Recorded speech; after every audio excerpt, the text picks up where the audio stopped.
jërë ngeen jëf mbokk internet ñu ngi leen di nuyu bu baax di leen jaare ñu ngi fii ci Kaffrine tey nag ku fi woote mooy le maire bi xam ne tey moom lañ dénk dëkk bii di Kaffrine ci juróomi at yi ñu jëm mu woote woon nag tey nag pour les conseillers municipaux yu xam ne ñoo bokk ci mairie bi ginnaaw biñ ko falee mu taxawal ay adjoint tey nag mu woote première session boo xam ne dañuy ñëw pour former leen wax laaj fexe ñu xam ñoom ñuy conseiller seen rôle lan la fan lañu war a mën a teg seen tànk nan lañ ko mën a jàppale ci liggéey bi ku nekk nan nga ci mën a doxee pour Kaffrine mën a dox ci juróomi at yi ñu jëm nekk ci dëkk yi xam ne moom lañ ko ñu ràññ ci Sénégal ci loolu nag Abdoulaye Seydou Sow tànn cabinet bu mag boobu ki ko dirigé di Ndiaga Sylla mu ñëwoon pour former les conseils comme ni ma leen ko waxee rek lu ci gën a am solo rek mooy seen taxawaay loolu la ci ministre bi sees bëggoon biñu paree nag moom jàkkaarloo nag presse bi am kàddu yu mu yëkkati même Ndiaga Sylla tim am na kàddu yu mu ci yëkkati. Monsieur le maire, aujourd'hui vous avez réuni le conseil municipal dans quel but? Je voudrais d'abord vous remercier de votre présence et saluer votre engagement à nos côtés. C'est vrai, c'est la première réunion du conseil municipal. Nous avons voulu la consacrer à un séminaire de formation dirigé par d'éminents experts dont le pôle est dirigé par mon ami et frère Ndiaga Sylla.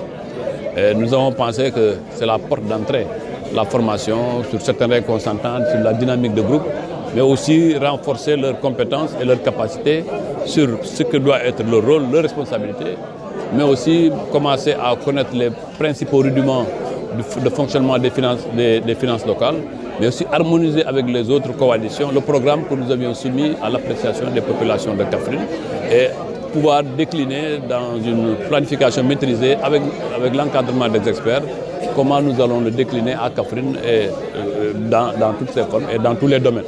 Et je crois fondamentalement que c'est une bonne approche et saluer l'esprit qui est en train de prévaloir au sein du conseil municipal, un esprit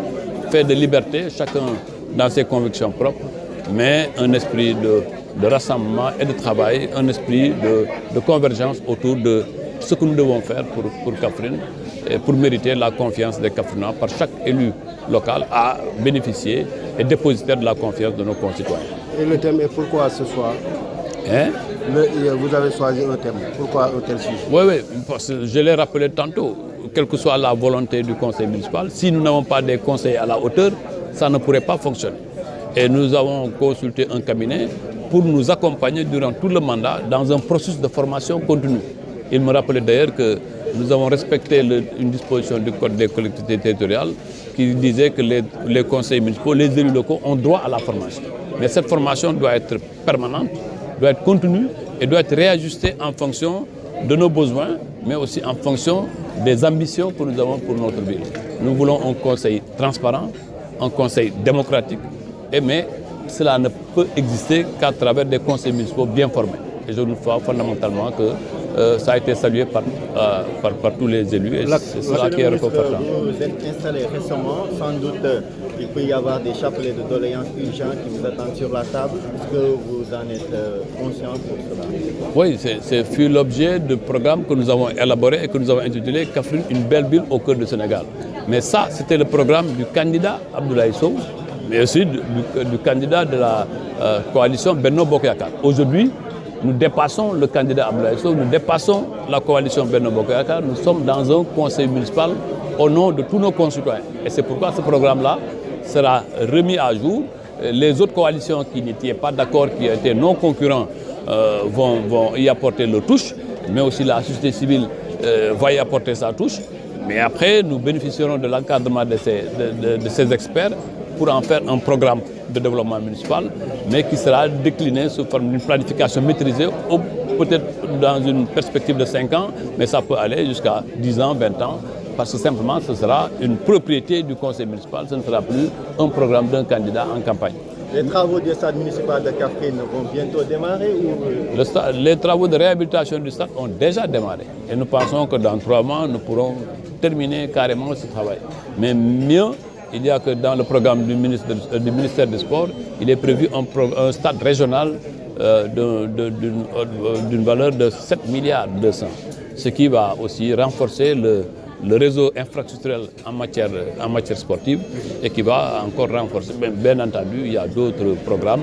mais aujourd'hui, ce n'est pas l'objet de notre réunion. L'objet de notre réunion, c'est d'avoir des conseillers bien préparés à la mission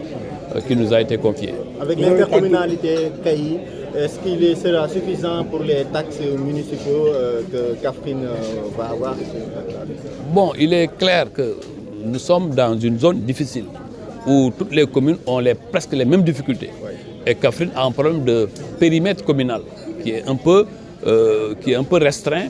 par un encerclement de la commune de Kayi. Mais cela n'est pas un problème insurmontable. Aujourd'hui, nous avons un conseil municipal à Kayi avec lequel nous nous entendons. Nous allons mettre en place cette intercommunalité qui est nécessaire et marcher au même rythme. Ce n'est pas simplement Kayi. Moi, j'ai la conviction que le département de Kaffrine, toutes les communes doivent être en parfaite concertation, d'abord au sein du conseil départemental de Kaffrine, mais aussi de par les initiatives que nous-mêmes nous prendrons pour avoir un développement harmonisé où chaque commune doit être complémentaire à l'autre dans un développement solidaire et homogène, ce qui permettra de prendre en charge toutes les questions qui ne peuvent pas être prises en charge exclusivement par un conseil. lan leen mën a jàpp ci formation bi nga xamante ni ñu leen di xaar. waaw di rafetlu initiative bi nga xam ni monsieur le maire le ministre Abdoulaye Sow jël na ko ndaxte bërki démb rek la ñu installé conseil yi yu yees yi ñu war a jublu ci liggéey ci juróomi at ginnaaw bi leen maanaam électeurs yi nga xam ni ñoo dëkk ci gox yi tànn jox leen seen baat mu doon nag liggéey bu am solo boo xam ni dafa am ay maanaam charte yu ko tëral bi ci jiitu di code général des collectivités territoriales boo xam ni depuis décembre 2013 am na ay évolution yoo xam ne am na ci ba bi ci mujj bërki démb jëlaale en charge justement maanaam coppite yi nga xam ni am na ci nit ñuy fale maire bi kon dafay jaadu que maanaam ñi nga xam ni ñoom ñoo war a doxal ñu nekk conseil bi nga xam ni ñoom ñoo am sañ-sañ di maanaam di dogal ñoom ñu lëkkaloo ak organe bi nga xam ni ñoom ñooy doxal muy donc le bureau municipal ci bopp bi mu am maire bi ak adjoint yi nga xam ne ñoo topp ci ginnaaw que ñu càmbaraat xool bu baax fi ñu war a jëm loolu moo tax justement ñuy rafetlu séminaire bi nga xam ni def na ko d'autant plus d'ailleurs que dañu continuer accompagnement bi nga xam ni commencé woon nañ ko bien avant mais xëy na li nga xam ne moo changé tey mooy que candidats yi amoon nañu programme mais tey puisque dañ leen a fal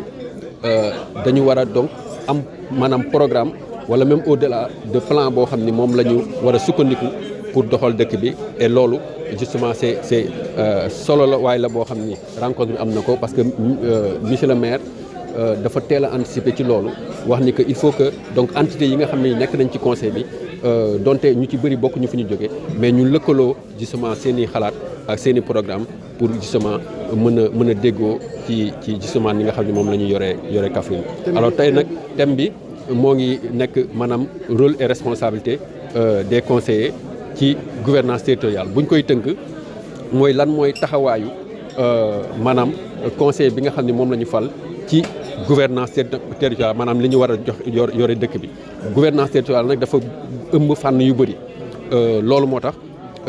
ci li ñu ko war a wéyalee séminaire bi dinañ ñëw ci maanaam ponk yi nga xam ni moom la ñu jox ci sañ-sañ collectivités territoriales yi dinañ wax collectivités locales yi maanaam tëralin yi nga xam ni moom lañ ci war a jaar mu ni mu fonctionner mais dinañ war a wax aussi maanaam collectivité territoriale bi ni mu organisé woo bu loolu weesee aussi dinañ gën a ñëw wax ci maanaam lan moo war a doon statut de l'élu maanaam taxawaayu ki nga xam ne moom la ñu fal mu nekk conseiller municipal moo xam aussi am na aussi yeneen responsabilité ñu ko tabal mooy adjoint au maire wala même muy jiite commission bu loolu weesoo aussi dafa am fànn bu am solo lu ñuy wax participation ndaxte acte 3 décentralisation dafa gën a yokk gëddu maanaam citoyen bi ñu may ko ay yoon yoo xam ne moom war na fa mën a jaar pour justement di joxe xalaatam moo xam da koy def directement moo xam mu kuréelu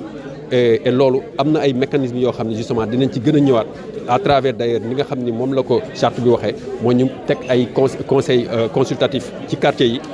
mais teg ko aussi au niveau communal ba nga xam ne daal askan wi dinañ mën a joxe seen xalaat bu loolu weesoo aussi ñëpp xam nañ ni